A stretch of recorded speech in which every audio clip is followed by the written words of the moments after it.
देखो, रजिया के बारे में जैसा कि कहा जा रहा था कि रजिया एक मुस्लिम लड़की थी और उसकी माँ चूड़ी बेचने का काम करती थी गांव के हर घरों में जा जा करके। और जैसा कि पहले था ना, और आज भी है, जो गांव में जैसे चूड़ी बेचने वाली होती है तो उनका काम होता है कि चूड़ी लेकर के जाना और वहां की औरतों को उनके पसंद के हिसाब से उन्हें चूड़ी पहना भी। रजिया भी बचपन से यही सब देख रही थी। जैसे जैसे वो बड़ी हुई, उससे भी वो कला आ गई, मतलब कि चूड़ी पहनाने। और इस पे जो राइटर है वो है राम वृक्ष बेनीपुरी जी। ये उनके बचपन की स्टोरी। ये बोलते हैं कि जब मैं गांव में था तो एक दिन जब मैं स्कूल से आया और अपना बैग फेंक करके, और मैं, छठ व्रत उस वक्त हुआ था, जो कि बहुत बड़ा फेस्टिवल होता है बिहार और यूपी में। तो उसके बाद मैं वो ठेकुआ लेकर खाने बैठा, और तब तक रजिया की माँ उधर जो मेरे आंगन में आई हुई थी चूड़ी बेचने के लिए, वो वहीं दूर से कहती है कि अरे रुक जा, नहीं तो बाबू का खाना छू जाएगा। मतलब वो किसी को मना कर रही थी कि मेरा जो खाना रखा हुआ था उसके पास किसी और को नहीं जाने, क्योंकि अगर वो आती तो मेरा खाना अछूत जैसा हो जाता। क्यों भाई? क्योंकि वो लड़की मुस्लिम थी, मतलब कि रजिया की बेटी। रजिया एक छोटी सी मासूम सी लड़की थी, उसे ये नहीं पता कि उसके चले जाने से किसी का खाना अछूत हो सकता है। वो उसका मीनिंग नहीं जानती थी, लेकिन वो जहां खड़ी थी वहीं खड़ी रह गई अपनी माँ का आवाज सुन। और ये बात सुन करके ये बोलते हैं कि मैं भी कुछ समझ नहीं पाया, क्योंकि एक छोटे बच्चे को क्या पता है कि हिंदू और मुस्लिम के बीच क्या भेदभाव होती है। इवन लोगों ने बना रखा है कि हिंदू और मुसलमान हो, मुसलमान हिंदू का खाना नहीं छू सकते तो हिंदू मुसलमान का खाना नहीं छू सकते। तो आज के डेट में हम जैसे लोगों की मानसिकता, मतलब हमारी मेंटालिटी ही लोगों को बांट रही है, हिंदू मुसलमान सिख ईसाई कह करके। जबकि ये भारत बहुत सारी संस्कृति वाला देश है जहाँ पे हर धर्म के लोग रहते हैं। अब रॉबर्ट मैनीपुरी बोलते हैं कि मेरी माँ नहीं थी तो मेरा देखभाल, मेरा ध्यान मेरी मौसी रखा करती। और मेरे गांव में भी लड़कियों की कोई कमी नहीं थी, लेकिन जैसे ही मैंने उस खूबसूरत सी लड़की को देखा जो काफी छोटी थी, उसके कानों में चांदी की बालियां थी, और जो सूट उसने चूड़ीदार पहन रखा था वो पूरे फुल स्लीव का था। इवन गोरे चेहरे बहुत तो थे, लेकिन उसके जैसा गोरा कोई था नहीं। इवन उसके चेहरे और गले में वो काला दुपट्टा बंधा होता था। उसे देख करके मैं हमेशा उसे एकटक, मतलब जस्ट लाइक स्टेयर करना, कैसे कहते हैं, घूरना, घूरते रहता। यह बोली थी रजिया की माँ, मतलब कि जो उसे रोकी थी कि तुम वहीं रुक जाओ, खाना नहीं तो छू जाएगा। यह रजिया की माँ थी, मतलब कि उस लड़की का नाम रजिया था। ये बोलते हैं कि मैं हमेशा रजिया की माँ को चूड़ियों की खंचिया लेकर के आते देखता था। मतलब जस्ट लाइक कैसे होता है, एक टोकरी लेकर के, फल वाला सब्जी वाला, उसी तरह वो चूड़ियों की टोकरी लेकर चलती थी और मेरे आंगन में चूड़ियों का बाजार पूरा फैला देती। और सारी बहू बेटियां अगल बगल वाले भी आकर के खरीदते थे वहां से। और मैं हमेशा उसे अकेले ही आते जाते देखता था। कभी कभी ऐसा होता था कि उसके पीछे से कोई जेंट्स आदमी होता था जो सर पर वो चूड़ी का बोझ लेकर के आता था। आज पहली बार मैंने देखा कि उसके पीछे कोई एक लड़की चली आ रही, और वो लड़की रजिया थी।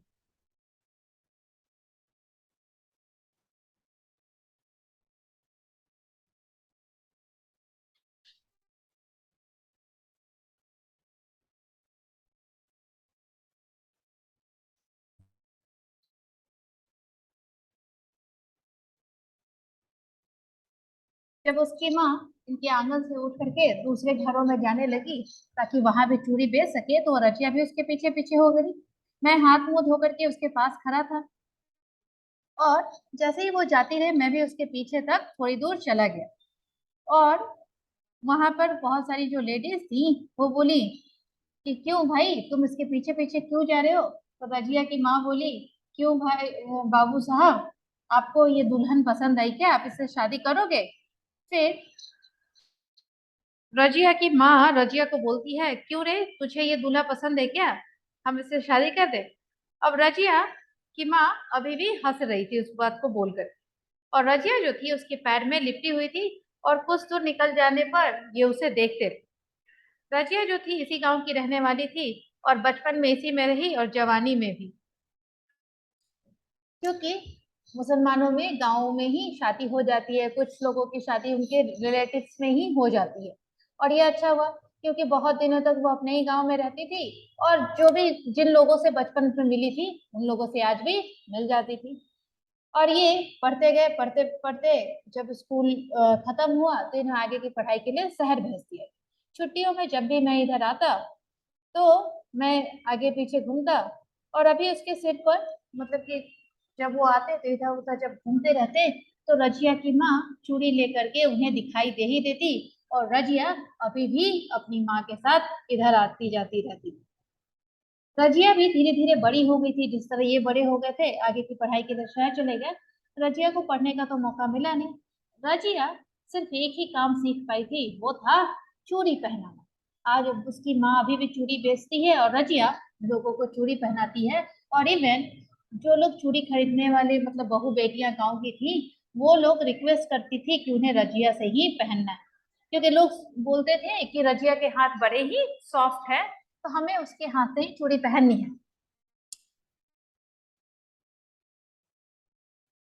और ये बोलते हैं कि रजिया भी धीरे धीरे बड़ी हो गई जिस तरह मैं अडल्ट हो गया था।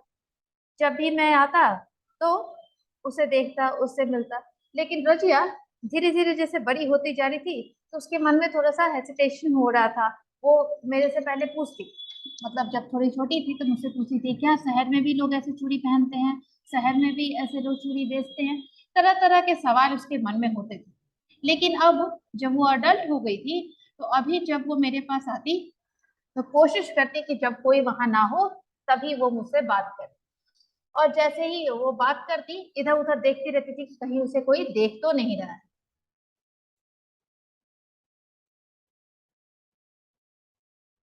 एक दिन मेरी भाभी ने कहा, देखो रे रजनी, बबुआ जी को फुसला नहीं लीजिए। मतलब इस राम वृक्ष पेंडीपुरी, मतलब राइटर की भाभी कहती हैं कि अरे रजिया, कहीं तुम मेरे बाबू को, मतलब कि मेरे लाडले को, तुम कहीं फुसलाकर इसे लेकर भाग मत जाओ, ये तुम्हारी तरफ अट्रैक्ट हो रहे। वह उनकी ओर देखकर हंस तो पड़ी, लेकिन मैंने देखा कि रजिया के दोनों गाल लाल हो गए, मतलब वो शर्मा गई। मैंने ध्यान दिया जब हम लोग कहीं मिलते हैं बहुत सी आंखें हम पर भालों की ना नोक ताने रहती।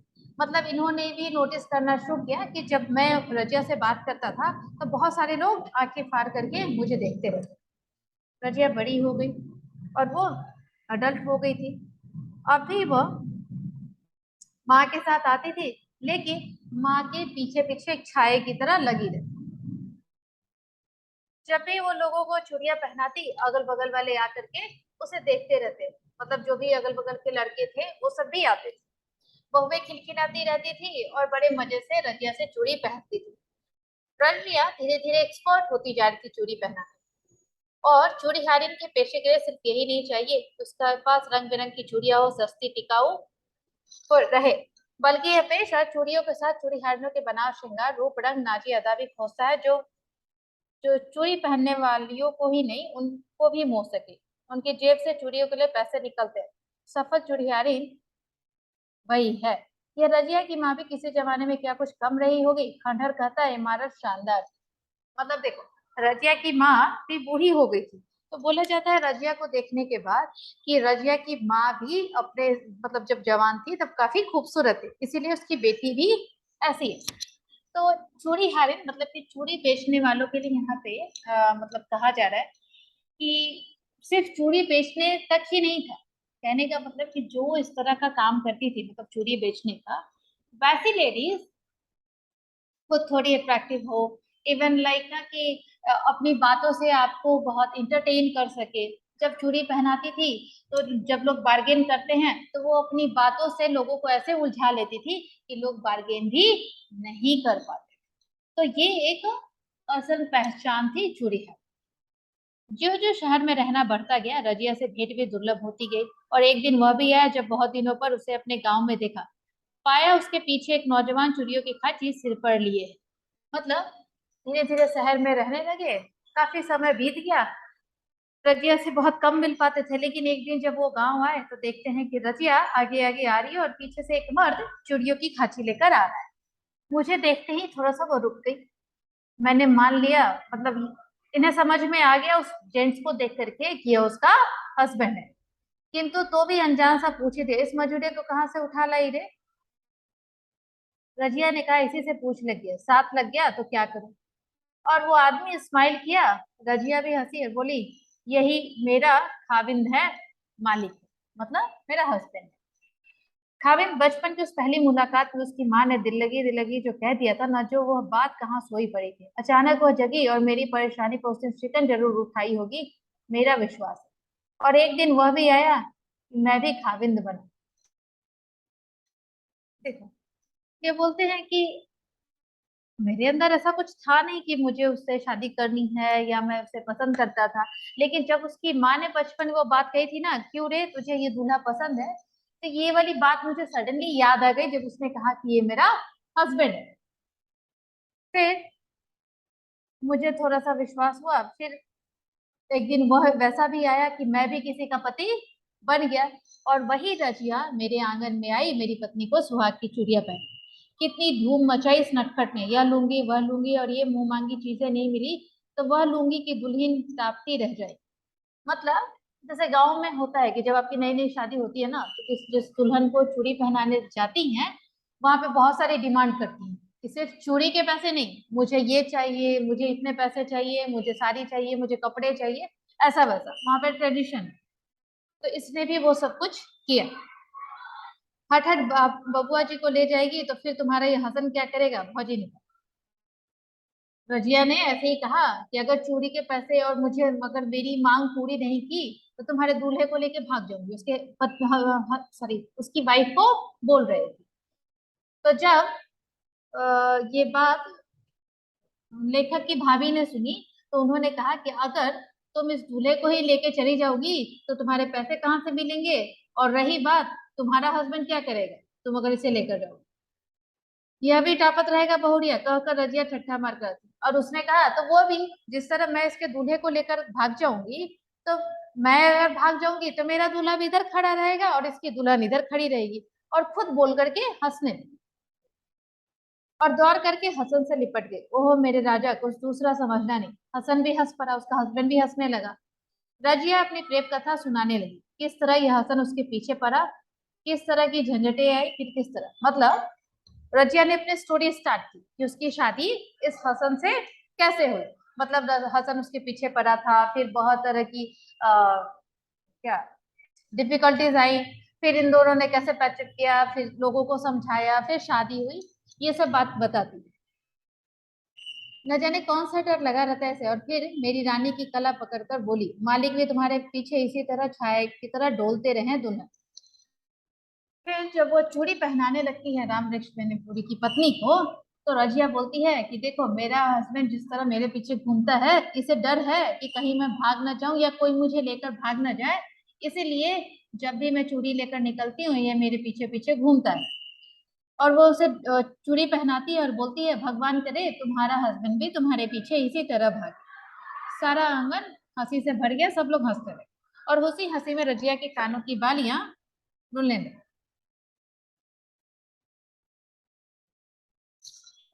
जीवन का रथ खुरदुरे पथ पर बढ़ता गया, मेरा भी रजिया का भी। इसका पता उस दिन चला जब बहुत दिनों पर उसकी अचानक पटना में भेंट हो गई। यह अचानक बात तो थी, किंतु क्या इसे भेंट कहा जाए।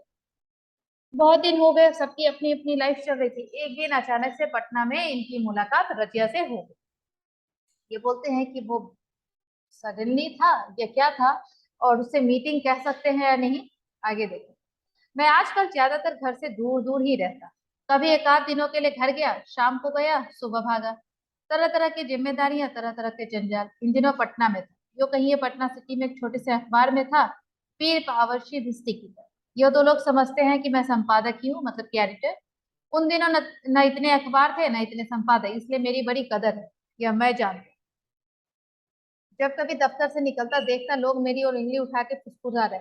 लोगों का मुख पर यह ध्यान, मुझे हमेशा अपनी पद प्रतिष्ठा का ख्याल रखना पड़ता। अब ये एक न्यूज़पेपर में एडिटर थे। आज के टाइम में है ना, देखो तो हर चीज के इसमें भी एडिटर है, इसमें भी एडिटर है, बहुत सारे जॉब है, बहुत सारे लोग एडिटर बने हुए हैं। उस वक्त के टाइम में एक न्यूज़पेपर, गिने चुने अखबार ही आते थे उस वक्त। अभी ना है कि बहुत सारे न्यूज़पेपर आते हैं, तरह तरह के नाम है। हर एक सिटी का, हर एक स्टेट का, और इवन कंट्री, सब कुछ अलग अलग। पहले के टाइम में एक आध गिने चुने आते थे, जैसे कि हिंदुस्तान की अगर बात करें तो हिंदुस्तानी पेपर था हिंदी में अगर आता था, जिस तरह से हिंदू टाइम्स ऑफ इंडिया। तो उस वक्त इन्हें जब ये बाहर निकलते तो लोग मुझे बोलते कि अरे ये एडिटर साहब है, लोग मुझे जानते, तो मुझे अपनी मतलब पोस्ट का भी ध्यान रखना पड़ता। मैं किसी ऐसे वैसे से बात ना करूं कि लोग कहने लगे अरे वो उस लेडी से बात करा था। और पहले के टाइम में था ना, किसी भी तरह के बात को लेकर के लोग काफी ज्यादा ह्यूमर भी फैला देते। ये बोलते हैं कि मैं घर भी जाता, रात को जाता, सुबह भाग आता, क्योंकि मेरे सर पे बहुत सारी रेस्पॉन्सिबिलिटी थी। मैं इन सारी चीजों में उलझा हुआ। एक दिन मैं चौक के एक प्रसिद्ध पान वालों की दुकान पर पान खा रहा था। मेरे साथ मेरे प्रशंसक नवयुवक थे, एक दो बुजुर्ग भी आकर खड़े होते। हम पान खा रहे थे और कुछ चुगली चल रही थी। एक बच्चा आया और बोला, बाबू वो औरत आपको बुला रही है। अब देखो, उस वक्त के जमाने में अगर किसी जेंट्स को जाकर के कोई कह दे कि आपको एक लेडी बुला रही है तो बहुत बड़ी बात। और ये लोग खड़े थे जहाँ पे दो चार लोग इन्हें जानते थे, सब लोग खड़े होकर के पान खा रहे थे। तभी एक बच्चा आया और बोलता है कि आपको वो औरत बुला रही है। और कौन था? औरत बुला रही है चौक पर। ये शॉक हो गया कि भाई कौन है मुझे ऐसे बुला रहा है। युवकों में थोड़ी हलचल, बुजुर्गों के चेहरे पर थोड़ा सा सस्पेंस दिखने लगा। मैं बोली ना, पहले के टाइम में बहुत बड़ी बात थी कि अगर जेंट्स को कोई लेडीज बुलाए, लेडीज को कोई जेंट्स बुलाए तो बहुत बड़ा। औरत कौन? मेरे चेहरे पर गुस्सा भी था। अब वो लड़का तौर करके भाग गया। पान खाकर लोग इधर उधर चले गए। अचानक पाता हूँ मेरे पैर उस ओर उठ रहे जिस ओर उस बच्चे ने उंगली से इशारा किया। मतलब ये जाना नहीं चाहते थे, जिस उस बच्चे ने जो कहा था कि उस तरफ बुला रही, लेकिन फिर भी ये नहीं चाहते हुए भी इनका मन कह रहा था कि उधर चलो, इनका पैर उस तरफ चलने लगा। थोड़ी दूर आगे बढ़ने पर देखा, मतलब पीछे में मुड़ा और देखा कि कहीं कोई मुझे जानने वाला, मतलब कोई नोन इंसान मुझे देख तो नहीं रहा है कि मैं कहाँ जा रहा हूँ। किंतु इस चौक की शाम की रुमानी फिजा में किसी और को देखने की कहीं फुर्सत में आगे बढ़ता गया। वहां पहुंचा जहां उससे पूरा वह पीपल का पेड़ है। वहां पहुंच ही रहा था कि देखा पेड़ के नीचे चबूतरे की तरफ से एक स्त्री बढ़ी आ रही है, और फिर निकट पहुंचकर कह उठी, सलाम। कि आगे बढ़ते गए, बढ़ रहे थे, बोलते हैं कि उस चौक पर, मतलब होता है ना कि काफी, जैसे अब जयनगर है, अगर हम लोग जयनगर जाते हैं तो वहां पर पता भी चल पाता है कौन किसे देख रहा है। सब लोग अपने अपने काम में बिजी होते हैं, इतना रश होता है कि कोई किसी को देख भी नहीं। उसी तरह वहां जब बैठ रहे हैं तो सामने देखते हैं कि कोई एक लेडी बैठी है, तो धीरे धीरे वो लेडी इनकी तरफ बढ़ रही है और आते ही बोलती है, सलाम वालेकुम। धक्का सा लगा, किंतु पहचानने में देर नहीं लगी। उसने ज्यों ही सिर उठाया, चांदी की बालियां, उसकी सिल्वर इयररिंग्स चमक उठी। मेरे मुंह से निकला, रजिया यहाँ कैसे? उसने कहा, मालिक सौदा करने आई हूँ मालिक। अब तो नए किस्म के लोग हैं ना, अबला की चूड़िया कहाँ किसी को भाती। नए लोग नई चूड़िया, साज श्रृंगार की कुछ और चीजें भी ले जाती हूँ, पाउडर क्लिप, क्या क्या चीजें। नया जमाना, दुल्हनों के नए में। मतलब उसे कहना था कि मैं अपना सामान खरीदने यहाँ पे आई हूँ, तरह तरह की डिफरेंट चीजें। अब कहाँ लाव वाली चूड़ियां सब लोग पहनती हैं, नया फैशन है, नए फैशन की बहुएं हैं, तो कुछ और भी नए नए मेकअप वाले सामान मैं लेकर के आती हूँ। फिर जरा सा रुककर बोली, सुना था आप यहीं रहते हैं, कहाँ रहते हैं मालिक? मैं तो अक्सर, बोली कि मैं तो हमेशा यहाँ आती हूँ, आप कहाँ रहते हो ये बताओ। और जब तक पूछता कि अकेली हो या, एक अधवयस आदमी ने आकर सलाम किया। यह हसन था, लंबी लंबी दाढ़ियां, 5 हाथ का लंबा मुस्तंडा भी।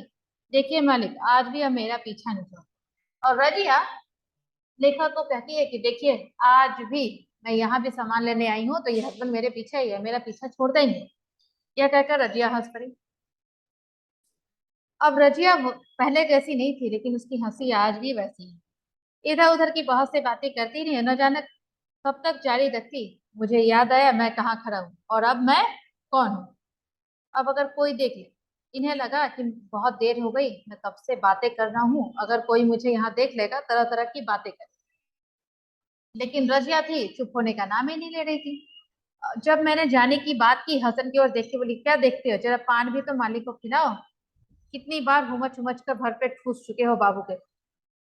उसने अपने हस्बैंड को कहा कि तुम तो कितनी बार इनके घर जाते हो, तो खाते रहते हो, इवन पान भी खाते हो, तो जरा यहाँ मिले हो तो साहब को पान तो खिलाओ।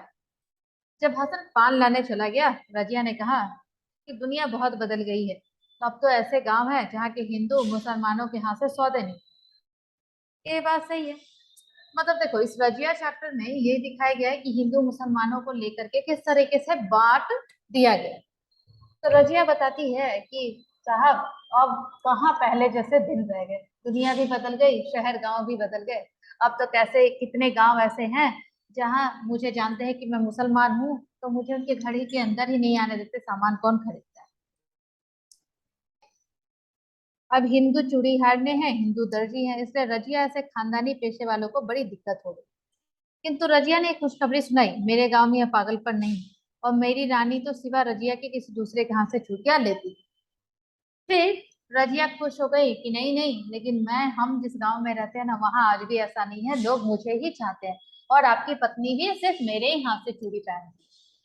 हसन का लाया पान खाकर जब मैं चलने को तैयार हुआ, पूछने लगी, मेरा डेरा कहाँ है? मैं बड़े पशुपेश में पड़ा। मेरा डेरा मतलब लेखक का डेरा कहाँ है, लेकिन उसने अपना भी घर समझा, तो बोलती है मेरा डेरा कहाँ है। ये थोड़े से डर गए, तो वो हंसने लगती है, बोलती है डरिए मत, मैं अपने हस्बैंड के साथ आऊंगी, यह भी रहेगा क्या मेरे राजा। यह कहकर वो हसन से लिपट पड़ी। फिर उसका हस्बैंड बोला, पागल है क्या, ये शहर है, इस तरह से नहीं रहते। हंसते हुए उससे बाहें छुड़ाई और बोला, बाल बच्चों वाली हो गई है, किंतु इसका बचपना नहीं गया। मतलब जिस तरह ये पहले चुगल करती थी, मस्ती करती थी, आज भी ये ऐसी ही है। और दूसरे दिन पाता हूँ रजिया मेरे डेरे पर आ, ये घर चले गए, और नेक्स्ट डे जैसे ही देखते हैं तो रजिया उनके दरवाजे पर खड़ी। ये चूड़ियां रानी के लिए कहकर मेरे हाथों में चूड़ियां रखी। वो कुछ चूड़ियां लेकर आई थी और बोली, आप अपनी पत्नी रानी को दे दीजिए। मैंने कहा कि तुम तो घर पर जाती ही, वो लेती जाओ, वहीं दे देना। नहीं मालिक, ये बार अपने हाथ से भी पहना दी देखी। उसने कहा कि अरे, मैं तो हमेशा पहनाती, आप ले जाओ और आप पहनाओ अपनी पत्नी को। जब मैंने कहा इस उम्र में, तो वह हसन की ओर देखकर बोली, इससे पूछिए, आज तक मुझे यही चूड़ियां पहनाता है, मतलब उम्र हो गई तो क्या, मैं भी अपने हस्बैंड के हाथ से पहनती हूँ। जब हसन कुछ शर्माया और बोली, खाज है मालिक, कैसा मुंह बना रहा है, और वो फिर से हंसने लगी। तो अचानक उस दिन उसके गांव में पहुंच गया चुनाव का चक्कर, जहां न ले जाए जिसको अवघट घाटर पर न खड़ा कर दे। नाक में पेट्रोल के धुएं की गंध, कान में साए की आवाज। मतलब जिस दिन ये गांव गए, उस दिन गांव में इलेक्शन था, तो इलेक्शन होता है तो कितना हल्ला हंगामा होता है, इधर से लाउड स्पीकर लगा देते हैं, उधर से पुलिस की गाड़ियां आ रही हैं, ये वो, वैसा ही है। किंतु उस गांव में जो ही मेरी जीभ घुसी, मैं एक खास किस्म की भावना से अभिभूत हो गया। ये जीप से गए थे, जैसे इनकी एंट्री होती है, ये रजिया का गांव है, यहाँ रजिया रहती थी। किंतु आज मैं यह भी पूछ सकता, यहाँ कोई रजिया नाम की चुड़ियारी रहती थी या है। असम का नाम लेने में ही शर्म लगती थी, मैं वहां नेता बनकर गया।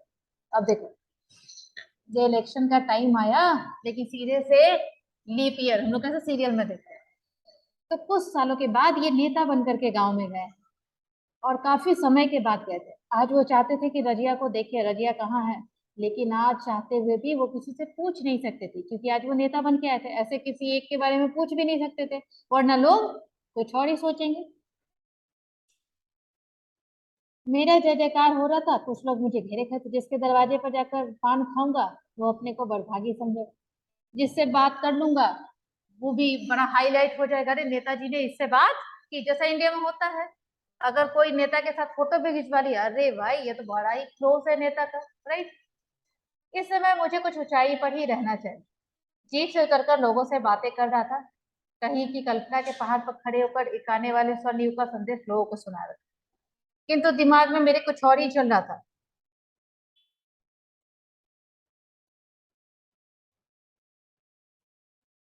कि अचानक लो, यह क्या, वो रजिया चली आ रही है, रजिया, वो बच्ची।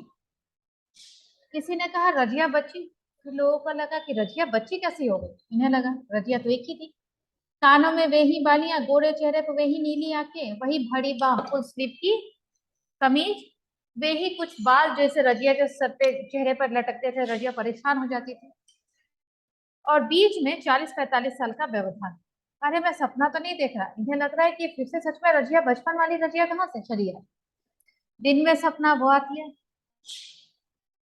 दोपहर ऐसी भीड़ में घुसकर मेरे निकट पहुंचती है, सलाम करती है और मेरा हाथ पकड़ कहती है, चलिए मालिक, मेरे घर। वो बच्ची आई उस भीड़ में और आते ही इनका हाथ पकड़ती है और बोलती है, मालिक आप मेरे घर चलो। बोले मैं शॉक था, मुझे कुछ समझ नहीं आ रहा था हो क्या रहा है। लोग मुस्कुरा रहे हैं, नेताजी आज आपकी कर्ल खुलकर रहेगी। नहीं ये सपना है, कानों में सुनाई पड़ा। एक कह रहा है कैसे शोक लड़की, दूसरा बोलता है ठीक अपनी दादी जैसी, और तीसरे ने मेरे होश की दवा दी।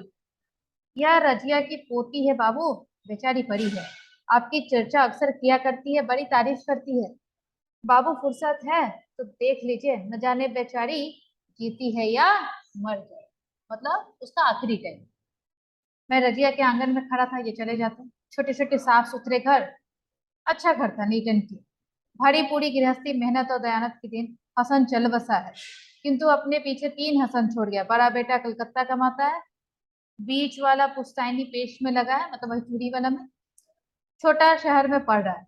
यह बच्ची बड़े बेटे की है, दादा का सिर पोते में, दादी का चेहरा पोते में। वो बहू रजिया, दूसरी रजिया मेरी उंगली पकड़े आंगन से पुकार रही है, दादी ओ दादी, घर से निकलो, दादा आ गए हैं। किंतु पहली रजिया निकल नहीं, कैसे निकले। बीमारी के वजह से मैले कुचले कपड़े पहने थे, और वैसे उस लेखक के सामने आना नहीं चाहते। रजिया ने अपनी पोती को तो बता दिया, किंतु उसे विश्वास नहीं हुआ कि हवा गाड़ी पर आने वाला नेता ही अब उसके घर पर भी आ पाएगा। और जब सुना तो आ रहा हूं, तो बहू से कहा जरा मेरे कपड़े तो बदलवा दो, मालिक से कितने दिनों पर भेंट हो गई।